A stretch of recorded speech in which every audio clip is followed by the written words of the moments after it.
to northern Sutherland.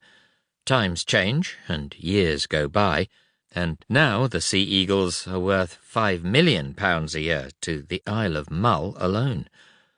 It's hard to believe now that when I started birding, books on birds and mammals were relatively scarce, and new titles were eagerly awaited.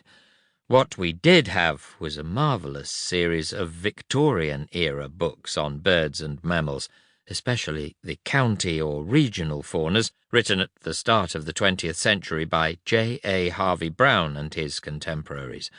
On dark nights or rainy days, I remember the thrill of reading the likes of The Vertebrate Fauna of the Northwest Highlands and Skye, to find vivid details of sea eagles, nowadays called white-tailed eagles, swirling above their breeding sites.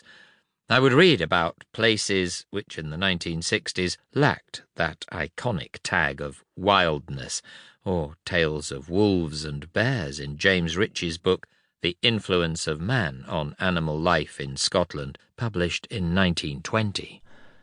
Who could forget the image of the people of Idrakillis in Sutherland taking their dead to the island of Handa for burial to save the bodies from being dug up by wolves, known locally as the Prowlers of the Night? My most lasting memories from those old books tend to be of the incredible onslaught by man on the larger birds and mammals of the Scottish Highlands and Islands. Savage descriptions of killing the last wolf in Scotland, Mr. McQueen, who lived near to Martin, dispatching it with his dirk or hunting knife in a side stream of the River Findhorn, which I can now see in the distance when I drive south from my home, or the incredible numbers of birds of prey and predatory mammals shot, trapped, and poisoned by the gamekeepers creating the sporting estates for the hunting of red deer and red grouse and the fishing of salmon. On the notorious Glengarry estates near Fort Augustus, many thousands were killed. But this drive to remove competitors to the human interests of sheep farming or game sports was widespread. Some species, like the beaver, had gone much earlier, not because they were pests, but because they were too valuable for their own good, their fur, medicinal oil, or meat much sought after. My generation was fortunate to be born into better times, with nature conservation starting to take a lead, and the obvious question to some of us was how we could get these species back. Most of these iconic creatures had died out, not through changing climate or loss of available food or habitat. Nearly all were cases of simple but appalling extermination by man. And so we talked about this when we met, gossiping over a beer at a winter conference, or while eating our piece on a mountain ridge.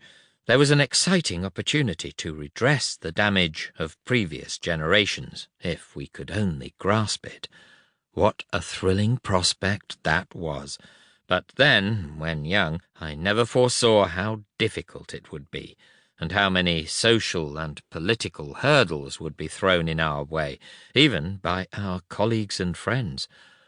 With this audiobook, I've tried to show how some of these projects came about, the excitements, the obstacles, the failures, and the successes.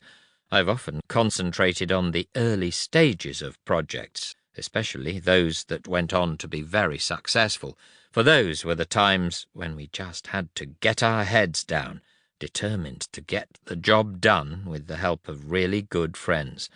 These projects are always teamwork. I hope my contemporaries enjoy listening to the accounts of different species, and I also hope that anyone interested in nature finds the stories fascinating and, in general, encouraging in difficult times.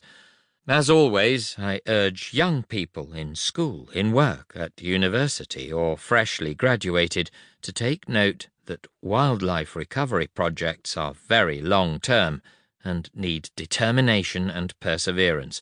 Often the social and political difficulties of starting the translocation of a species far outweigh the ecological and technical aspects. So, most importantly, anyone wishing to carry